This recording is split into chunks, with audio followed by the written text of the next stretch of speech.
USP is the speed. USP, if you want to bring this shape, it is not easy.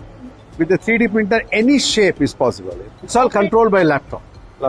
Everything is controlled by that. We feed the drawing to the laptop and it does the heavy work.